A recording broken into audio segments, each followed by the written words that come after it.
आज वेद स्वाध्याय के अंतर्गत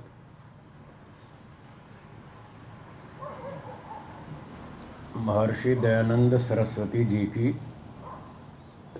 आर्याभिविनय पुस्तक में प्रथम प्रकाश का 34वां मंत्र पढ़ा गया।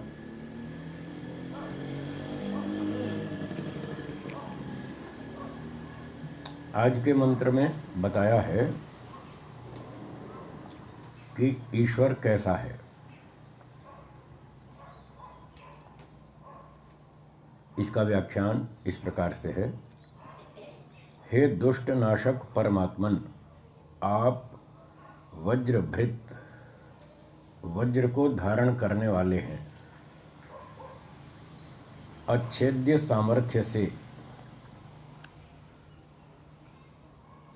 अच्छेद्य जिसका छेदन न हो सके, जिसको नष्ट न किया जा सके, ऐसा अच्छेद्य सामर्थ्य शक्ति।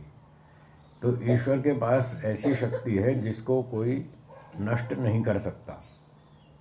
सबसे अधिक शक्ति है ईश्वर के पास। तो आप ऐसे उत्तम अत्यधिक सामर्थ्य से सर्वशिष्ट हितकारक, सब शिष्टों का हित करने वाले, शिष्ट मतलब शिक्षित व्यक्ति, एजुकेटेड पर्सन। एजुकेटेड का मतलब जैसे आजकल पढ़े लिखे होते हैं एमटेक, वो नहीं, जो वैदिक सभ्यता से पढ़े लिखे, जिनको भौतिक विज्ञान की जानकारी भी है, ईश्वर की जानकारी भी है, आत्मा की भी है, जो तीन तत्वों को जानते हैं वो शिक्षित हैं। ये आजकल के लोग तो अधूरे शिक्षित हैं, इनकी शिक्षा अधूरी है। ये भौतिक विज्ञान को तो जानते हैं, आत्मा परमात्मा को नहीं जानते, और व्यवहार में उतनी ईमानदारी सभ्यता भी नहीं दिखती इनके। इसलिए हम इनको शिक्षित, पूर्ण शिक्षित या शिष्ट नहीं मानते।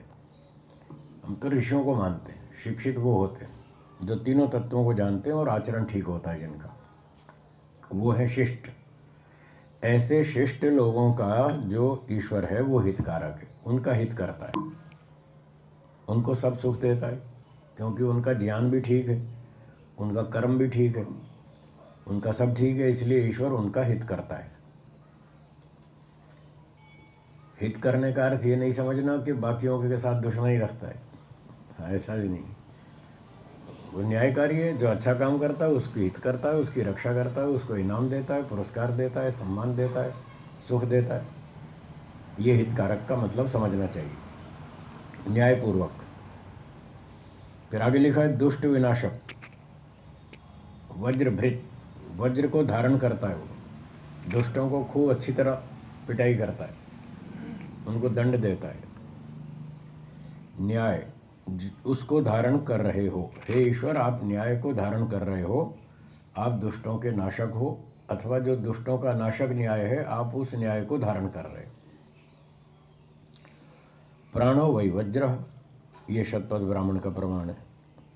इसलिए दस्युहा, दस्यु दुष्ट, पापी, चोर, डाकू, लुटेरे, ऐसे लोगों के आप हनन करने वाले हो। हा, हनन करने वाले, उनको दंडित करने वाले, उनका नाश करने वाले हो।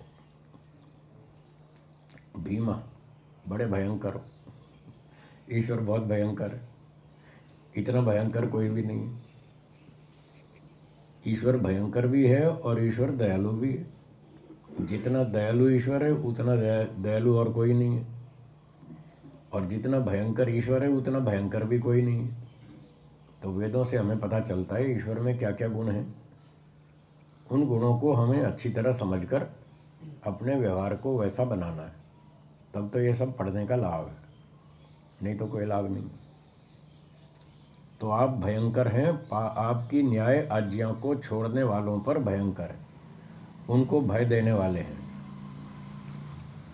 जो लोग ईश्वर की न्याय आज्ञा को छोड़ देते हैं, उसके आज्ञा का पालन नहीं करते, न्याय नहीं करते, अन्याय करते हैं, अन्यायकारी का समर्थन करते हैं, या अन्याय होता हुआ देखकर चुपचाप बैठे रहते हैं, उसका विरोध नहीं करते, वो ईश्वर की आज्ञा भंग करने वाले हैं और उनके लिए ईश्वर बहुत भयंकर है, छोड़ेगा नहीं, खतरनाक दंड देगा। तो हम अपना ये पाठ दोहरा रहे हैं, इस मंत्र के माध्यम से हम अपना पाठ दोहरा रहे हैं कि ईश्वर ऐसा ऐसा है। तो हम बार बार दोहराते हैं, हमको याद रहे कि ईश्वर ऐसा है। अगर हम भी ऐसा काम करेंगे, ईश्वराज्ञा को भंग करेंगे तो छोड़ेगा नहीं, हमें भी नहीं छोड़ेगा, किसी को भी नहीं छोड़ता वो। और क्या विशेषता बताई ईश्वर की?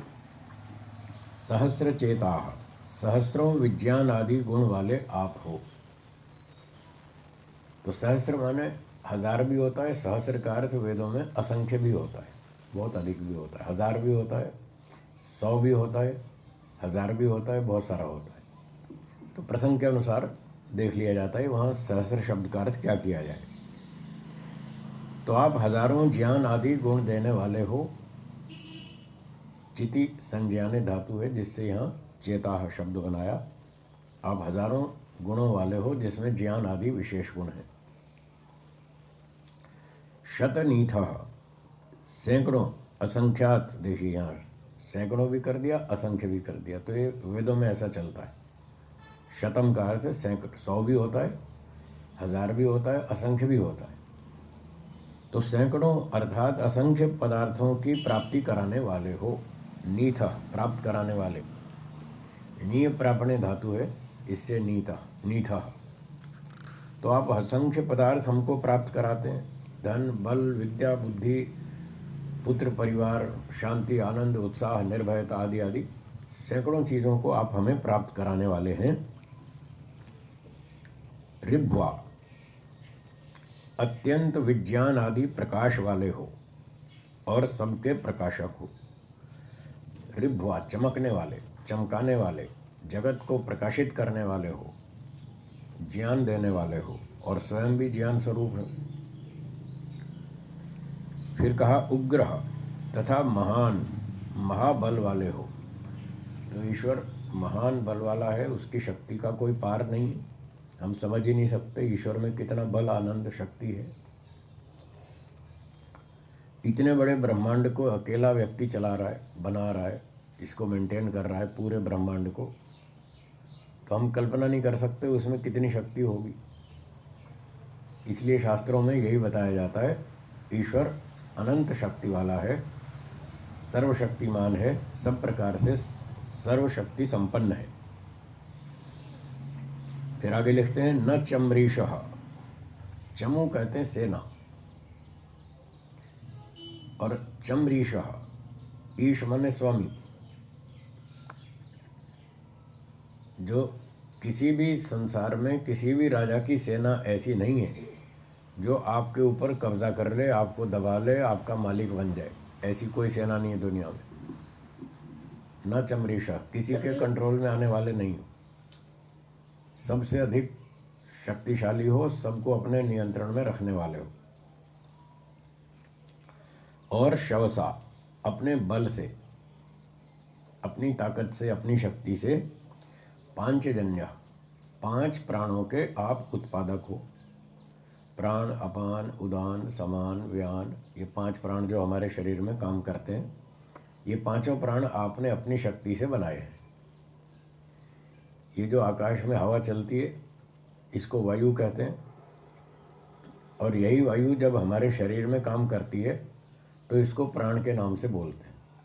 ये वायु नामक महाभूत ही है जो हमारे शरीर में प्राण, अपान, उदान इस रूप में काम करता है। तो इस वायु के 5 भाग बनाकर आपने हमारे शरीर में प्राणों की व्यवस्था कर रखी है। फिर कहते हैं मरुत्वान, सब प्रकार के वायुओं के आधार भी और चालक भी आप ही हैं। तो मरुत वायु को कहते हैं। तो ये इतने प्रकार की वायु संसार में चल रही है, इस सारी वायु का निर्माण भी आप ही ने किया है। आप ही वायु को बनाते हैं, आप ही प्राण को बनाते हैं, आप ही सारी व्यवस्था करते हैं, शरीर में भी और बाहर भी। तो इन गुणों से युक्त हैं आप। ऐसा हम अपना स्मरण करके ईश्वर के गुणों को दोहरा करके फिर हम कहते हैं हे इंद्र, हे इंद्र आप, न हमारी ऊती, रक्षा के लिए, भवतु, प्रवृत्त हों, आप हमारी रक्षा करें। आप इतने इतने गुणवान हैं, इतने बलवान हैं, इतने शक्तिशाली हैं, सर्वज्ञ हैं, सर्वशक्तिमान हैं, सर्वव्यापक हैं, आनंद के भंडार हैं, आप हमारी रक्षा कीजिए। इस तरह से प्रार्थना कर रहे हैं, जिससे हमारा कोई काम बिगड़े नहीं। तो हमारा कोई काम ना बिगड़े, हमें सब प्रकार से सुख मिले, शांति मिले, आनंद मिले। तो आप इस प्रकार से हमारी रक्षा कीजिए। हमारी रक्षा क्यों कीजिए? इसलिए कि हम आपके आदेश का पालन करते। दुष्टों को तो आप छोड़ते नहीं, उनको तो दंड देते हैं खतरनाक।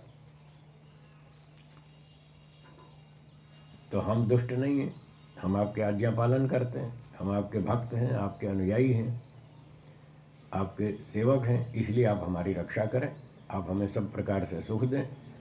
जो दुष्ट लोग हमारे काम में बाधक बनते हैं उनको आप नियंत्रित रखें, उनको दंडित करें ताकि वो हमारा काम न बिगाड़ सके। इस प्रकार की प्रार्थना आज के मंत्र में की गई।